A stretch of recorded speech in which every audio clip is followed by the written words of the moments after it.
And as always, it's such a pleasure to see everybody coming in from all over the world. We've got a strong, I think, growing representation from Africa, and that's always a great pleasure. And it's just so nice to be with you here again. As you know, this is our 50-50 series, and Pine has been connecting positive aging advocates around the world since 2013.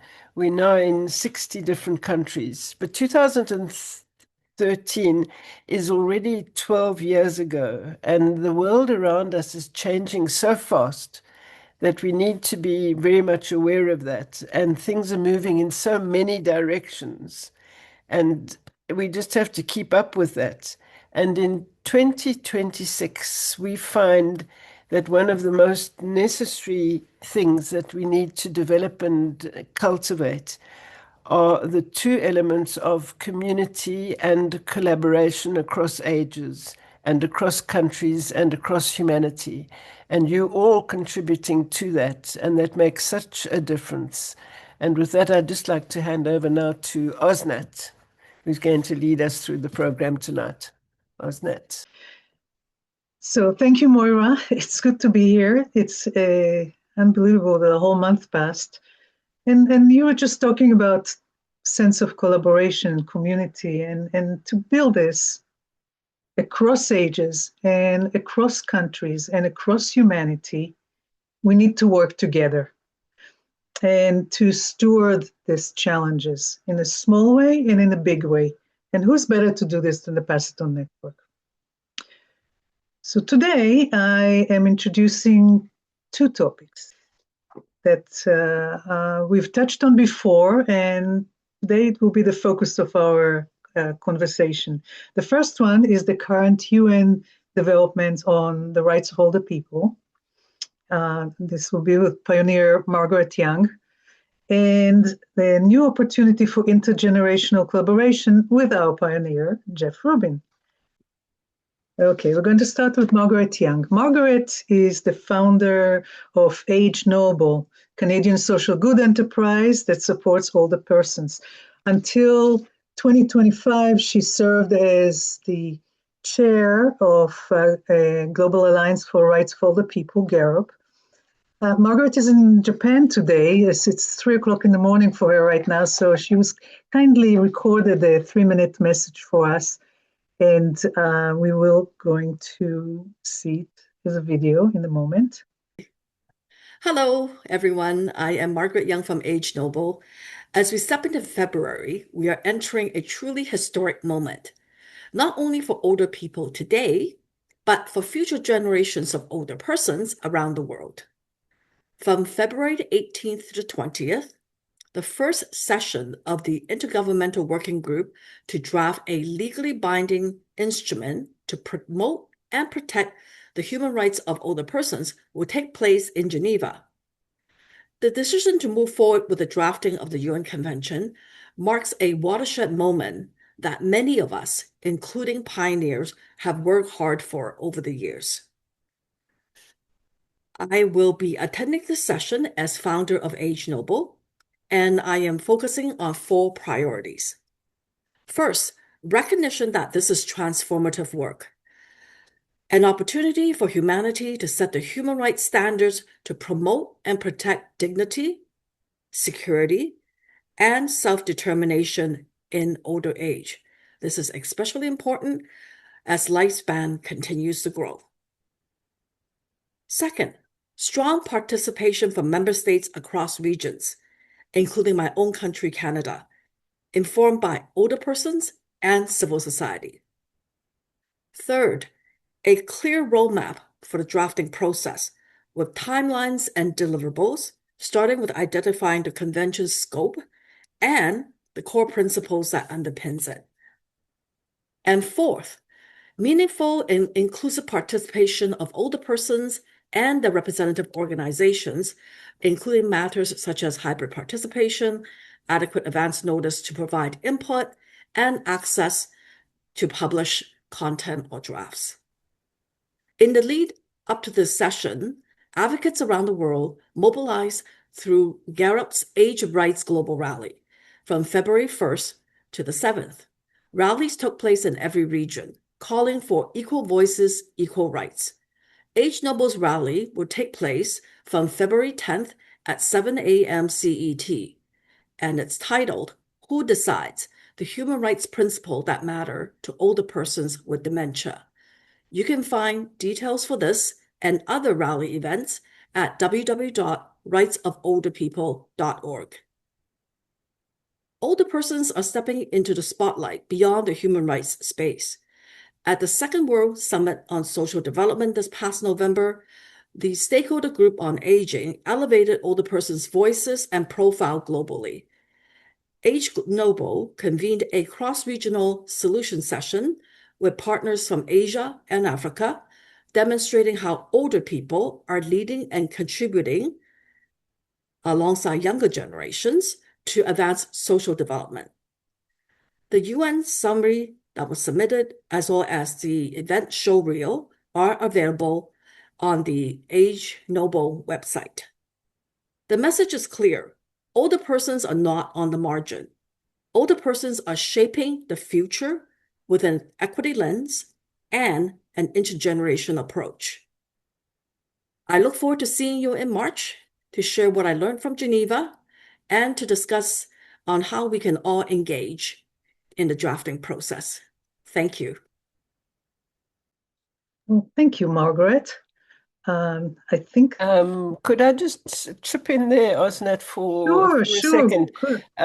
Just to say two things. The one is that this the convention is really taking form now.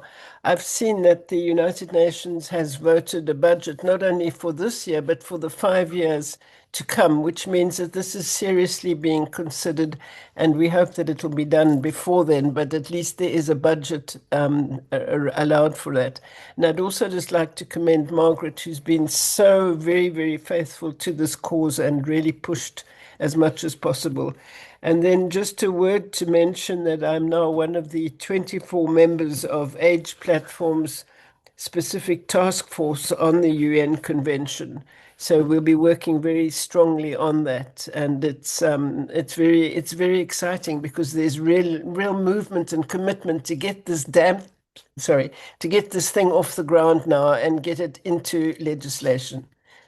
Yes. Wow. What a good start. What a good start. So keep this in mind. And today we have a double header. So we're going to move to the next topic. By the way, Margaret is going to be back here in April for another short update of what actually happened in Geneva and how was the rally and what we'll be looking for next. But exciting things happen when someone becomes a steward to their hot topic. And I want to introduce Jeff Rubin, longtime pioneer. He's the founder of Wisdom of Age. He's a speaker, an author, and positive aging advocate. And he also represents Pacitan Network at the UN Stakeholder Group on Aging. One of the topics that I know Jeff is really passionate about is bridging generations, proving time and again that society benefits when all of its members, all of us, are heard, seen, respected for who they are. And about 2 weeks ago, Jeff was part of a think tank in Penn State Intergenerational program. And he was presenting Pacitan Network there. And just a word about the think tank of Penn State. It is spearheaded by Dr. Matt Kaplan. He's a professor of intergenerational and aging programs at Penn State. And that think tank includes professionals from both academia and other disciplines. They meet monthly to consider research and explore the impact of intergenerational initiatives. And in that conversation, Jeff explored how intergenerational research and grassroots positive aging efforts like Pacitan Network can reinforce one another. And you know what? I'm going to let Jeff explain how it all goes. So passing it on to you, Jeff. Well, thank you, Osnard, and I'm just tickled pink to see so many people from so many different countries on the call. Uh, before I get started, let me just say that Osnat has corrected me on numerous occasions. This when I talk about the Pass It On Network, and I slip into saying organization, and she corrects me to say we're not an organization, we're a network. And that is a powerful word. We are a network. And thanks to Moira and to Jan, they've been a powerful network for what, 12 years now? Uh, and part of the network is how we connect with one another. And there are many of you on the call that know Rick Moody. Rick Moody is one of the pioneers in the field of positive aging. He's been a champion of aging on so many levels for over 30 years, maybe more. And we were talking, and he said, "You know, Jeff," he says, "there's a guy I want you to meet with." And that guy happened to be Matt Kaplan. And one of the reasons was because I was talking about intergenerational connection. And I have to think that there isn't anybody on this call that has not heard the word intergenerational over and over and over again. You know, it's funny. We came from a point a few years, many years ago, I would say, where we looked at what we do in terms of just older adults. And when you stop and say, how do we address ageism? How do we change the mindset? It's very obvious. It has to be done from an intergenerational perspective. So I just, before I got on this call, I was on a call with some panelists from the conference at Doha. And one of the things that one of the panelists said was, we need to look at ageism from an intergenerational perspective. And if we're going to change mindsets, we have to come at it from that perspective. So intergenerational, I think, is critical. It's critical to what other organizations are doing and other networks, and it should be critical to what we are. We've been talking, for those of you who have been on past uh, pioneer conversations about bringing in younger blood. We have Isaac on the call, who's been our poster boy for younger people who are brilliant in their own right and have a lot to contribute. Well, anyway, when I had this opportunity to speak to this intergenerational think tank, and as Osnat said, made up not only of academicians, but of people who are working in the field, whether it be sociologists or others who are looking to bring about change. I said I wanted to talk to them about the Pass It On network. From what I gathered, the people on the call did not know about Pass It On. The fact that we represented about 60 countries, which always gets people's attention, that we are a voice for positive aging, that we explore potential points of integration between the network's community-based initiatives, and we're looking at it from the standpoint of Penn State's intergenerational research and programmatic efforts. And look, what I'm looking to do is to identify and begin cultivating potential intergenerational allies who could contribute to or benefit from participation in the network. I talked to them about something I presented a few months ago, where I mentioned the 17 um, sustainability goals of the UN, and how what we do at different levels tie into that. And whether we're aware of it or not, the opportunity to see how what we do at whatever level ties into the overall goals and objective of a global effort. It strengthens our ability to continue our work, and it begs for us to engage in collaborative opportunities. So, in the presentation, I talked about building and sustaining a global grassroots movement for positive aging. and I shared with them the 17 sustainable goals. And I said, supporting older adults in organizing themselves at the community level, developing and sharing low-cost, peer-driven, and replicable programs is the key, and serving as a bridge between local lived experience and global learning and advocacy. So the emphasis was placed on how older adults who when supported to self-organize, can become contributors to social problem solving rather than passive recipients of services. The network's role, our role as a connector between diverse local initiatives and broader intergenerational or international conversations about aging, was highlighted as a distinguishing feature in our work. Following the presentation, discussion centered on shared priorities between Penn State's intergenerational framework and the Pass On Network's community-based approach. So what are the key areas of alignment? The value of intergenerational collaboration in addressing isolation and ageism is beyond reproach. The importance of grounding research in lived experience, and that's what we do. We are working with programs that have lived experience all around the globe, and we're doing it at the local level. The role of peer networks in spreading effective practices, and the need for scalable, low-cost models that can adapt to different cultural and community contexts.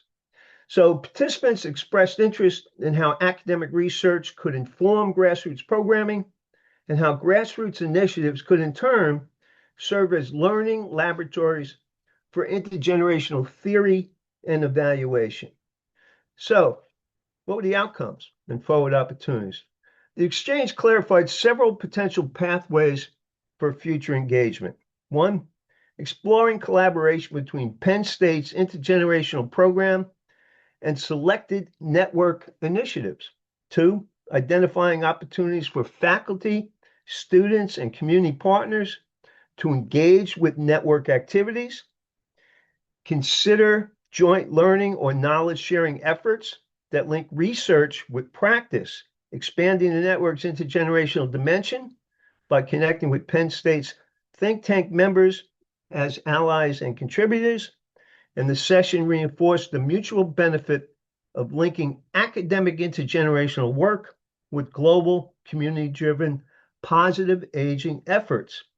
It also suggested future opportunities for pilot collaborative approaches that combine research, facilitation, and grassroots leadership development. Now, that's a lot to say, but that's a summary of what happened. I do want to say this.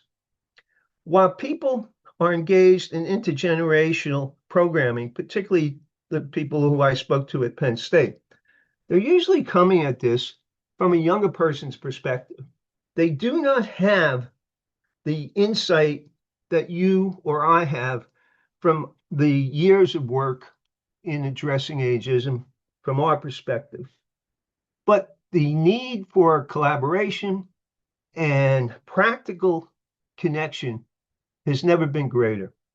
So we have an opportunity here to potentially connect with Penn State and others to strengthen what we're doing wherever we are in the globe, and to bring in young people and to work alongside older people in the process. Now, what I would need, obviously, is to know what some of the programs you guys are involved with and to see if we can introduce Penn State and the think tank to what you're doing and to see where there may be connections. But I just want to share with you that some of the people on the call, this one woman, Janice Whitaker, she detailed an intergenerational dementia care program integrating education for caregivers and memory cafes for people with dementia, involved nursing students in art-based engagement. The program showed measurable improvements in students' attitudes and older adults' mood through pre and post assessments.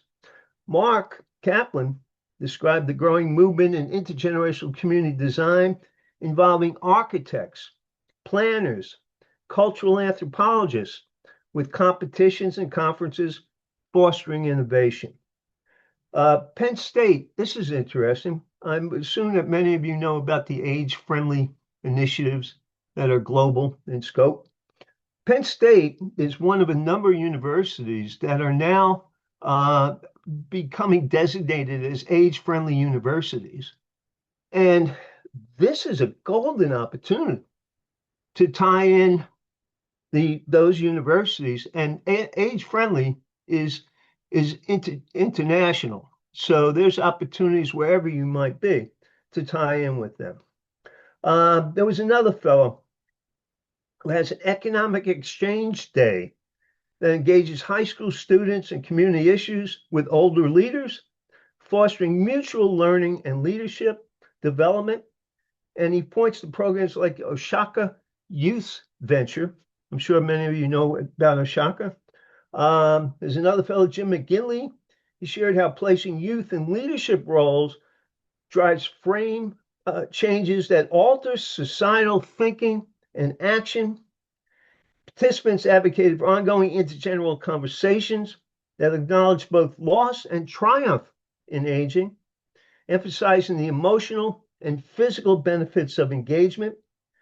And the dialogue highlighted the need to balance respect for elders' experiences with recognition of young people's challenges and resilience. There's one that was talking about open minds through art as a way to shift attitudes. I talked about a program I'm involved in called Senior Moments, which is intended to change how we look at elders and to flip the script on what it means to have a senior moment. I also had an opportunity with Wayne, who's on this call, to speak about collaborating on capturing and sharing stories from the Pass It On network to build collabovism as a framework for cooperative action and knowledge sharing. So there are, at the basis here, a number of potential opportunities. It's a question of whether we see the value in them and they see the value in us. So I'll stop at that point. Thank you, Jeff. Oh, This was really enlightening, and there was also a lot to absorb here. And I'm wondering two things: if you could put your contact email in the chat, because I'm pretty sure that there'll be a lot of questions after this call. So we'll start there, but you know where we start? We're going to start with, before we go to any comment, we're going to start with a 12 minutes breakout room, just to let small groups engage in small conversation, and then we'll come back and open it for a big conversation. And we're not just going to breakout room with nothing on hand. I have two questions for you that Jeff raised as he was talking. The first one: are you or someone you know involved in any initiative that involves an intergenerational component? And the second one: what is in common for Pass It On Network and Penn State intergenerational programs? What other such opportunities do you see? Maybe not just with Penn State, maybe with other universities or other think tanks. So here are the questions. They're in the chat. And yeah, I think we're all here. Hope you had really good conversations there. Yeah. So you can add in the chat some specific ideas, and you can also speak them. And I will pass it on to Jackie. Yeah, we had an interesting experience in our room. Carol Fleischman should even tell us about it, but intergenerational was for her, for a single person going through the generations in biographies, telling biographies. I think I got it right. I hope I got it right, Carol. But we really found it very interesting what she told us. Maybe she could share it with everybody. Intergenerational, but a single person through the generations and different persons. So it's really an interesting perspective. It was very interesting. I found it interesting too. And what is also interesting is that Jacqueline and I are going to meet.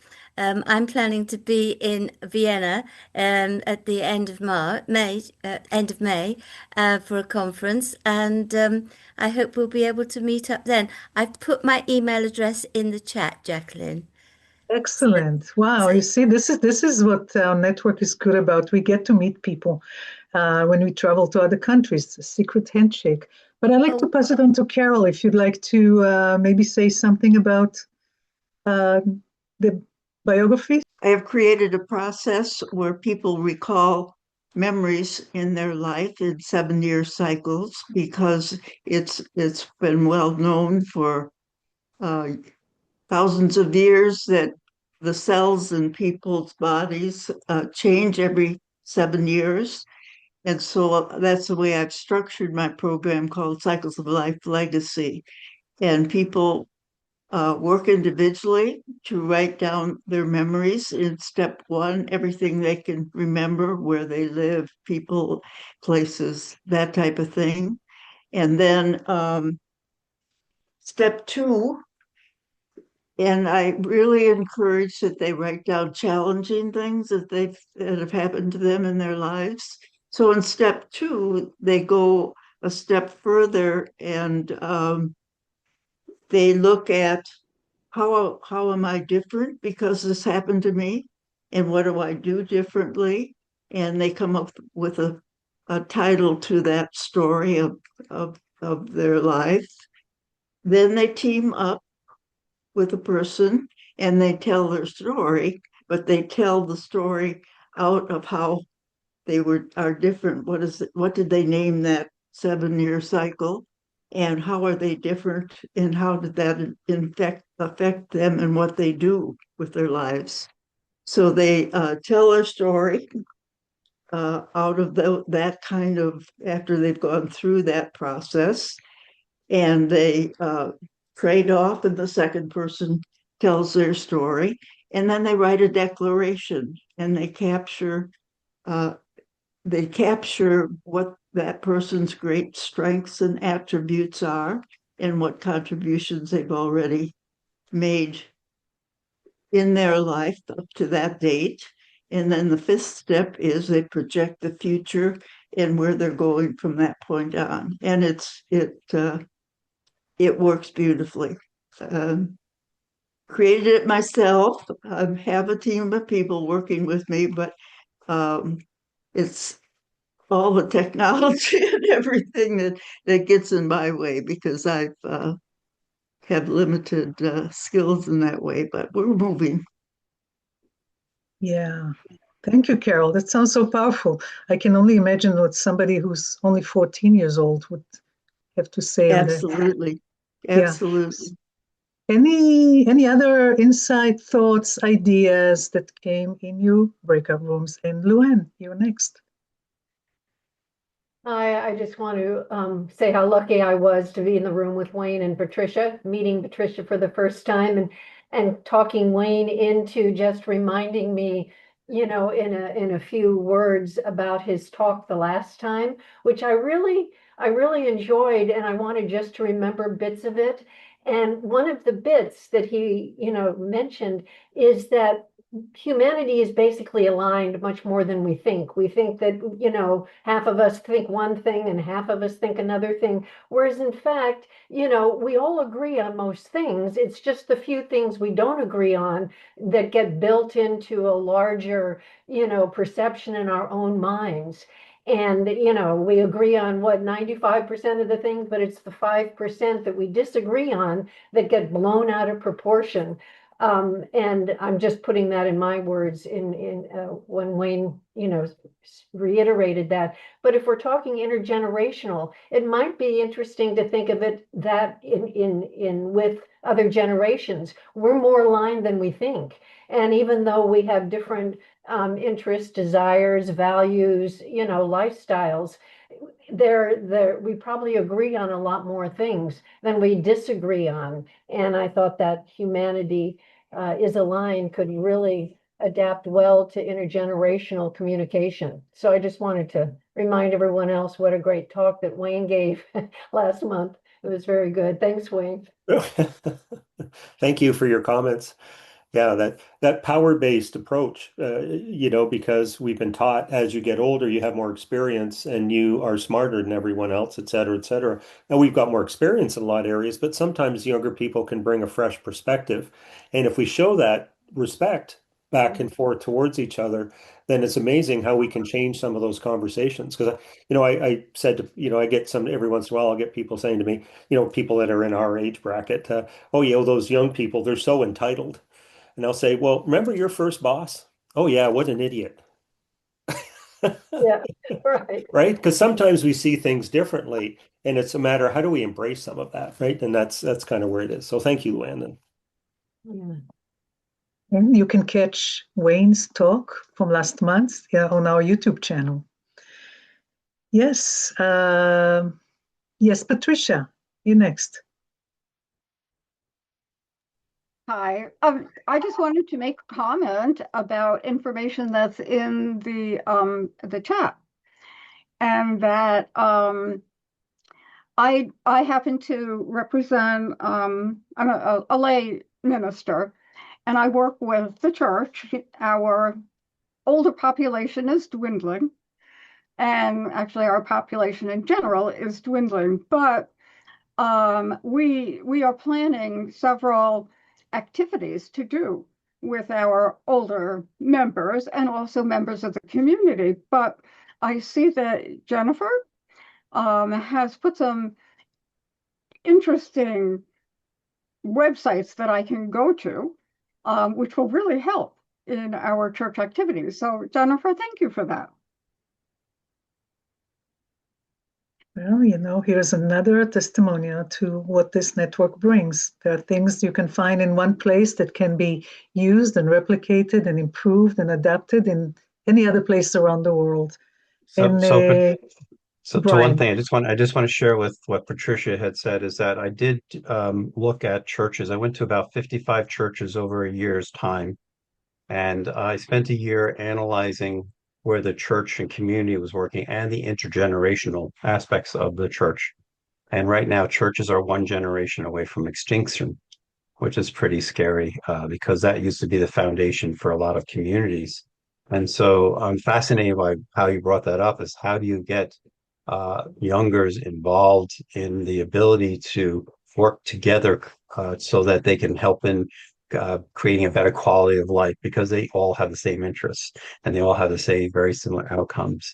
And so that's very fascinating that was done. But and I visited 7 different religions, so all the churches from temples and whatnot, and all of them are fairly common, and all of them are in trouble, except for a few mega churches, which is 1,000 families or better, which I visit a bunch of those too. So, but that's something, Patricia, you hit upon big time, big time.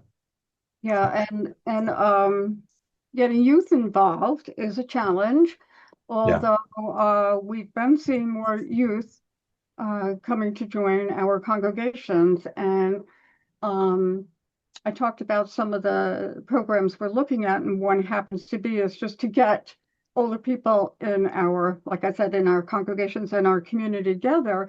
However, we're also coupling that with giving some of our younger people in our churches some more responsibility so that they Right. are involved from the start to the finish. And right Yeah. now we're in the planning stages, and it's working really well. They're very excited about Interesting. it. So hopefully they'll pass the word That on. that same structure applies to what Jeff was saying about having an age-friendly university, Yes. because university towns are looking to have a multifaceted, multicultural, a multi-leveled type of connections, and the structures, from what I found, are fairly similar. And I was trying to get from Jeff, what do you define as an age-friendly university or an age-friendly college, for example? Question for Jeff. Age friendly was started by the World Health Organization because of too many communities that were not prepared to meet the needs of older adults.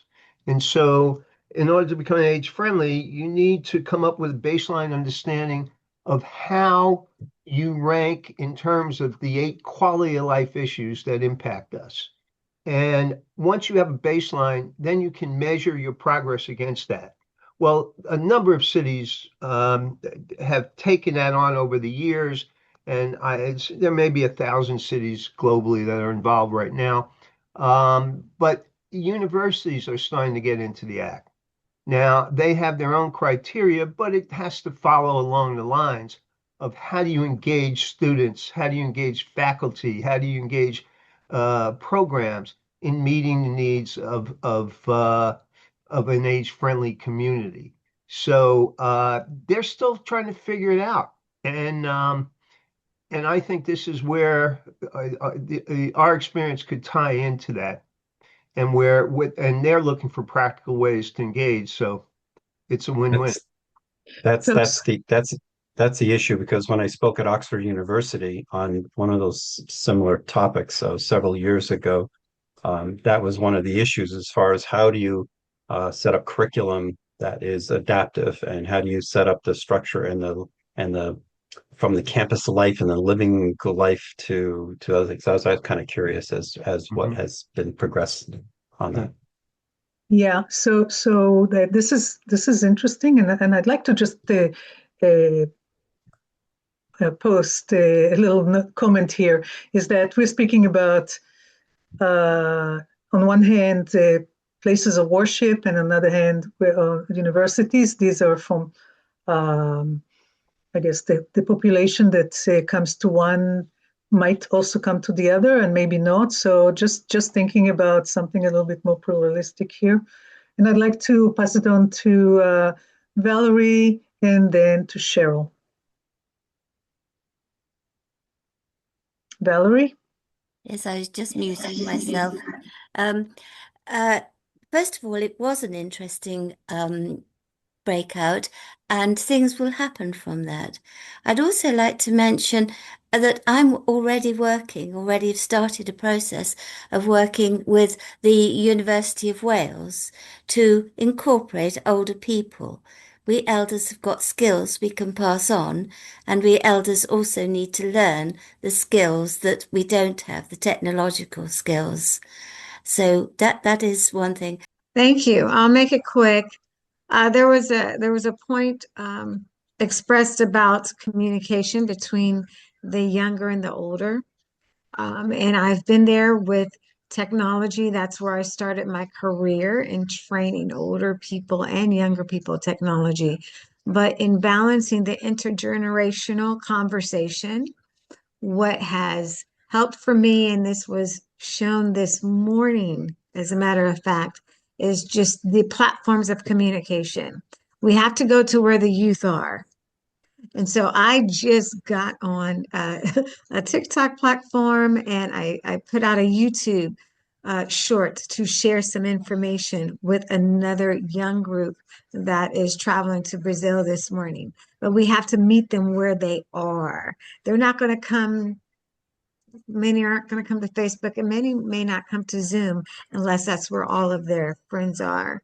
So if that kind of helps the conversation, um, maybe just expanding the platform reach of where the younger people are living and communicating daily, all day, daily.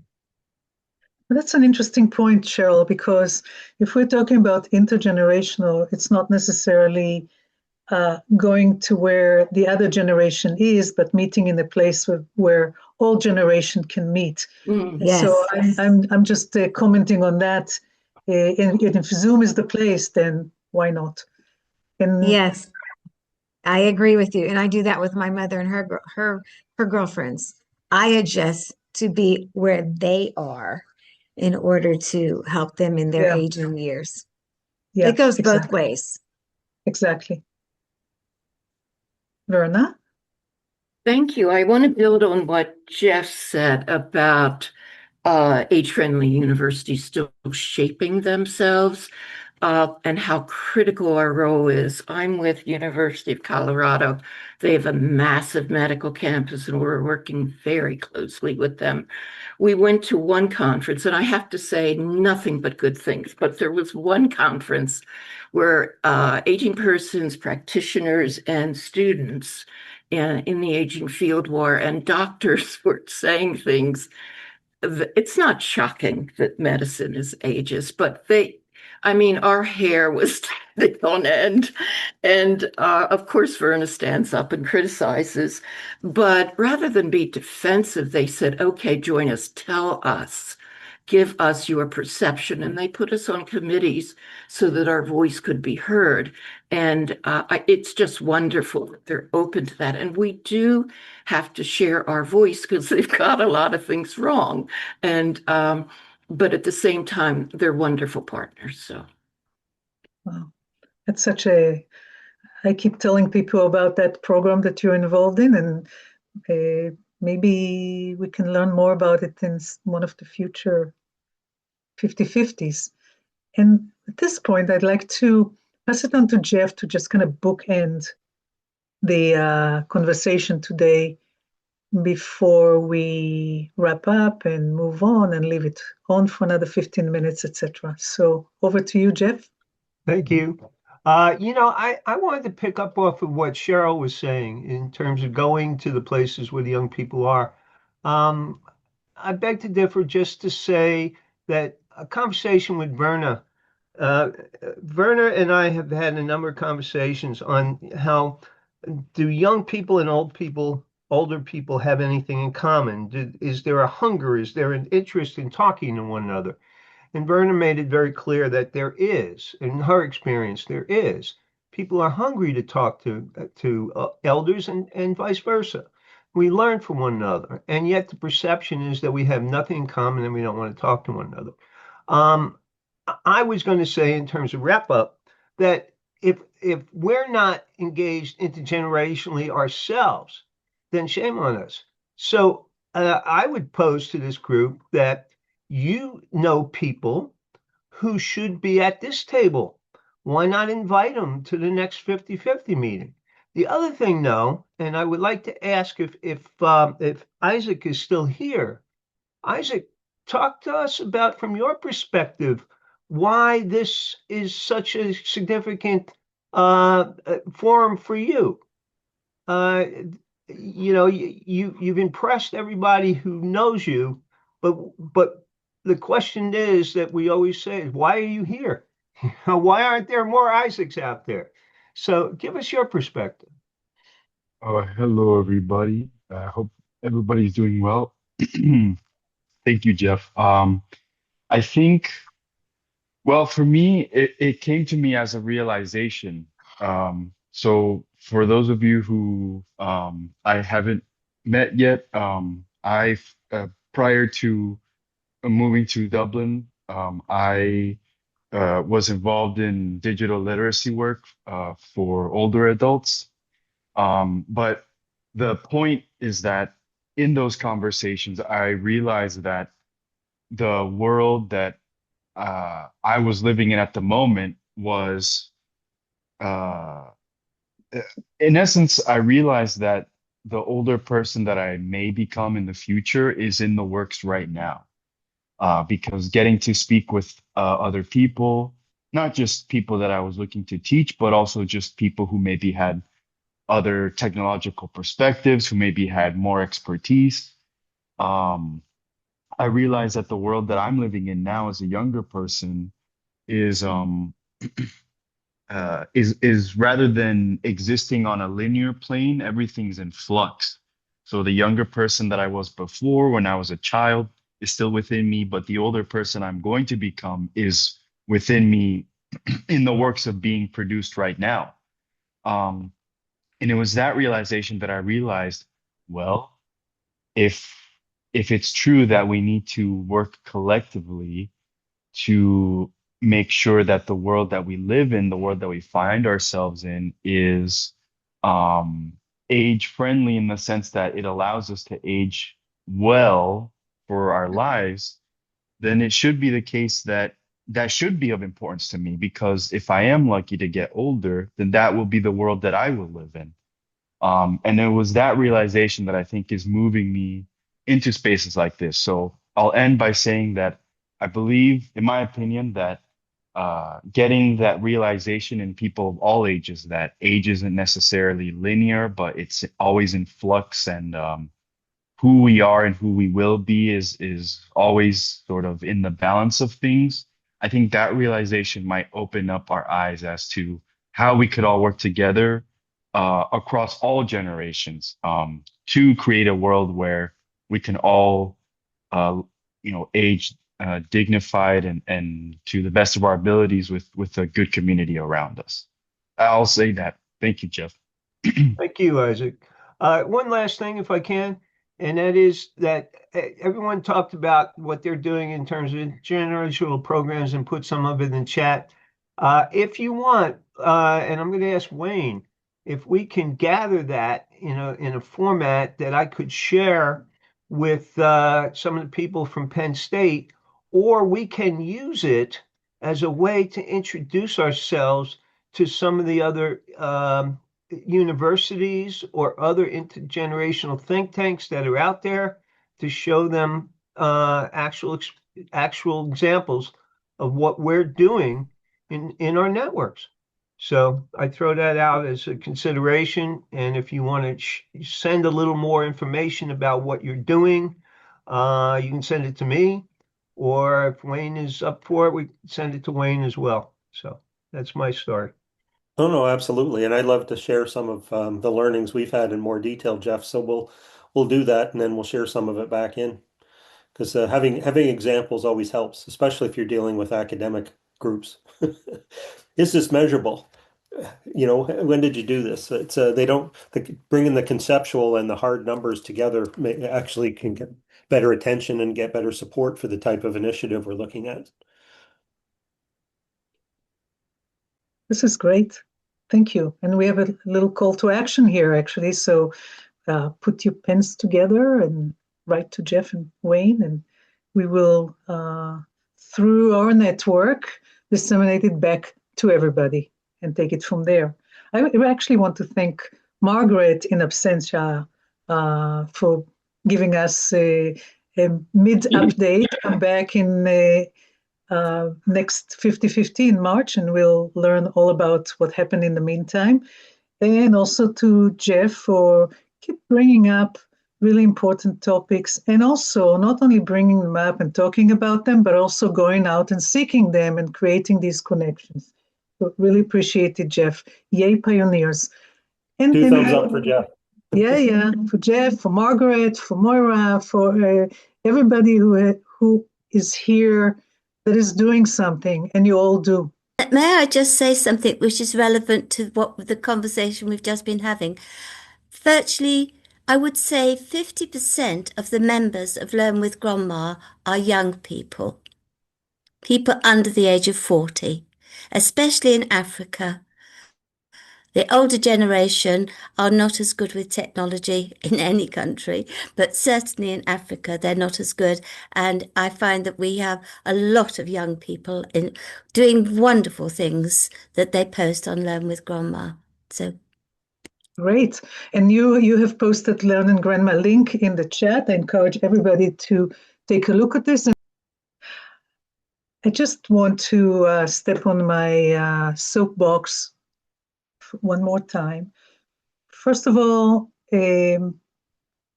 thank you, everybody who, since our last 50/50, contributed to the operational expenses of Pasito Network. We have $431 collected, donated, given from the heart since December session. And this is covering about a fifth of, or less, of our $2,500 cost a year. If you have it in your heart, if this is something that is important to you, please click on the donation button that I'm going to put in the chat in a minute, and help us, because otherwise It's, it's not a large amount, but if it does come from private pockets as a big number, and it would be so great if all of us contribute and make this channel easier to prolong and serve all of us who want to be part of it.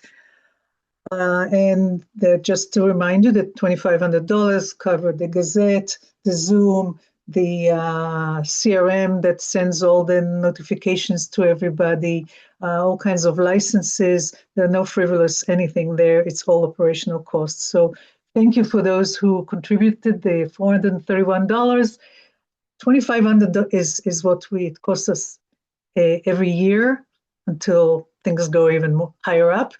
And really appreciate your support. And I want to tell you also what will happen next month. So next month, we're bringing Margaret back. She's going to be back from Japan and back from Geneva, and she's going to tell us all about the things that happen in Geneva, about the convention, drafting the convention for the rights of older people. Really wonderful things to know about. We've been following and supporting it for the last 15 years now. Moira is also part of this particular work group. And so between the two of them, we'll learn what if our support and advocacy actually helped, moving us to a particular direction that we all wanted to get to.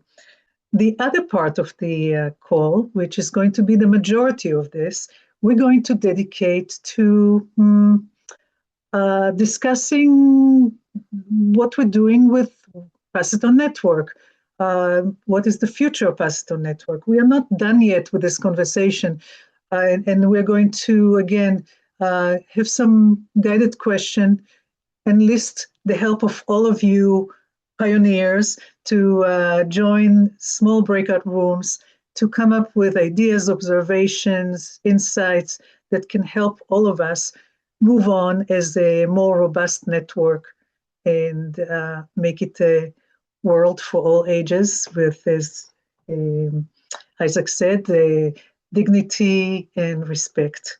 And at this point, we're going to close formally and open this call for another 15 minutes until the half past the hour for anything that didn't get said. So stay with us and speak about all these different things. And I'm going to pass it on to Valerie, who had an important message. Well, it's rather a sad story, I'm afraid, and Jeff has been very helpful. Learn with Grandma has been hacked. Not hacked, I've been cloned. So I have no connection now to the project that I started, Learn with Grandma. It has been stolen, basically. I'm doing my best to get it sorted out. Jeff has been very helpful, and I'm asking people around the world if they want to keep Learn with Grandma, then we must try to get rid of the person who has hacked it. What happened? Hacked is the wrong word, actually. They've stolen my identity. Learn with Grandma, it was me and is me, and he has taken my name off all of the Learn with Grandma groups and put my name as his name onto the groups. So he has become the person who is running Learn with Grandma. It is very distressing, and if any of you feel that you could, and I hope you will, write to Facebook. Jeff has got the information to tell you how, to say, this is Valerie that we have known for a long time, and she is the person who started Learn with Grandma, and this newcomer is someone we don't know. We don't know his name or her name. I have got the links of both my name and his name. I can't put it in the chat because I'm not clever enough to take it from one part of the computer to the other part of the computer, but I can send it on afterwards, and you'll see that I've been there for donkey's years, There's a video of me in Moira's flat years ago, and that's really when I was invited to speak at UNESCO for the very first time. I have actually spoken in UNESCO 3 times, and I can't remember when it was, but we're actually going back to the last century almost.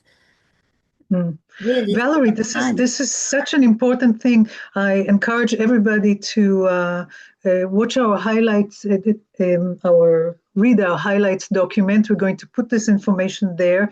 If there's any way you can help Valerie, that would be great. Valerie, thank you very much for sharing that. Yes, just very quickly, and I hope the registration is in full.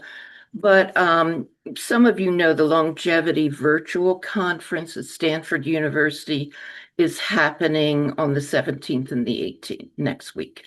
And it's free. It's amazing. They are really cutting edge.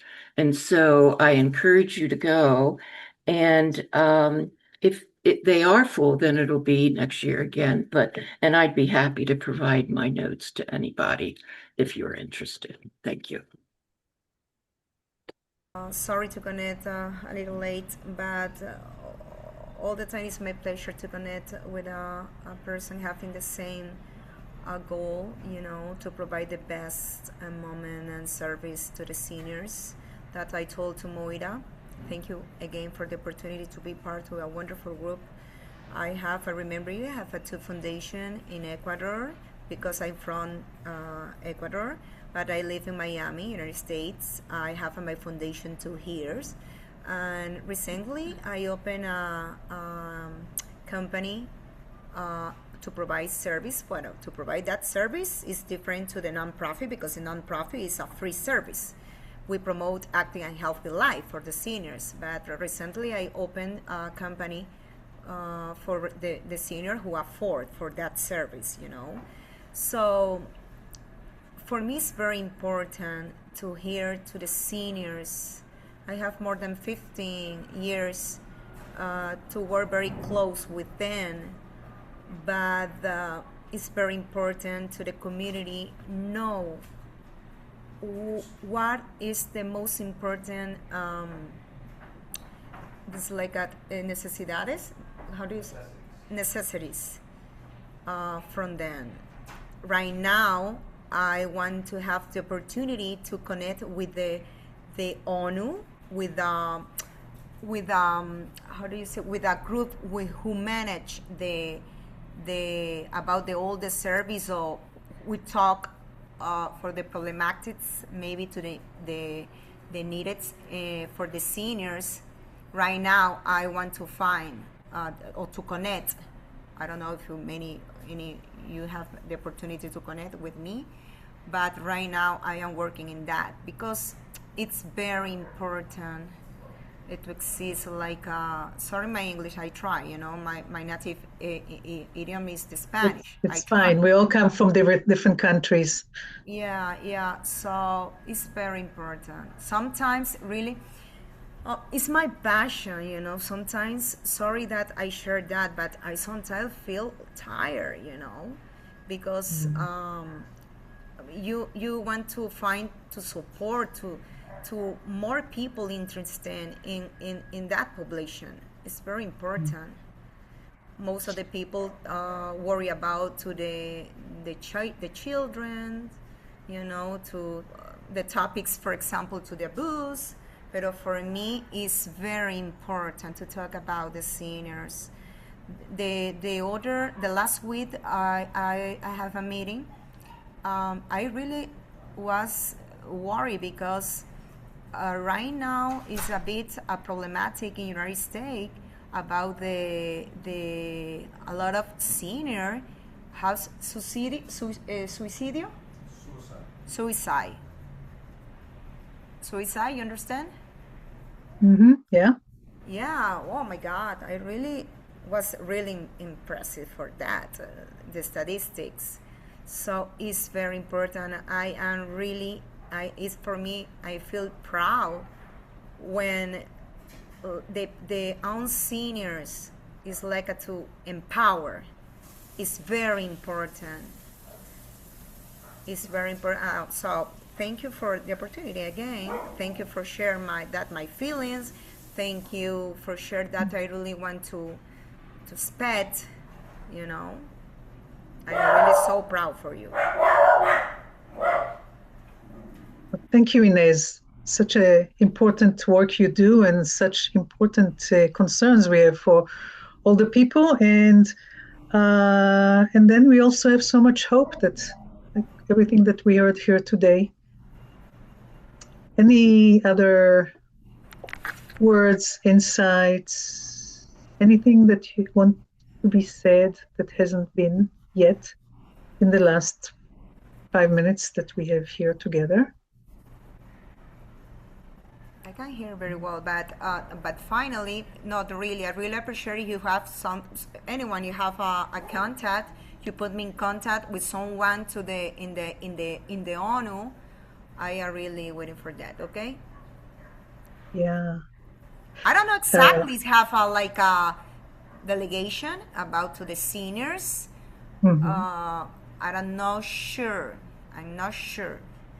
If someone have information about that, I really appreciate if you let me know, okay? You bet. Thank you. Make sure you put your contact. Okay, Make sure, perfect. and also there's another opportunity. We have something that is, we renamed. It's called now Pion Pals. There's a link in the chat, and it's a contact sheet really to meet other people from Pastor Network. Richard, let's hear from you. Yeah, I was listening. Thank you, Osnat and everyone else. I was listening to Ines very intently, and I've just shared my email address on the chat if she can pick it up, because we're going through a similar transformation, and you really reach a point where you really want to discuss with someone. Like she said, we are also forming a company to be able to support our charity work, and it gets very challenging at some moment. So it would be a great opportunity to connect with Ines. Just that, Osna, that's what I wanted to mention, and I've shared my email on the chat. Great. Thank you, Richard. So Inez, there's Richard from Kenya shared his email in the chat, and he'd like to connect with you. Thank you so much. One of my dreams is to travel to Kenya, so maybe have opportunity to visit him. Excellent. I know there are a lot of people in need, so we got to connect, you know. Fantastic. Patricia, hopefully you'll come back to us.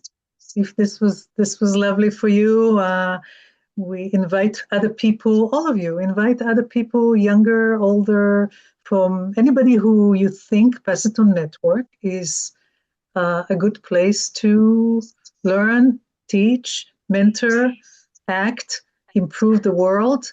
While we're here, we're going to plant that tree that will never sit in its shadow, but we're here to do it and do it together. And thank you again, Jeff, and everybody else for being here. And we'll see you again next month.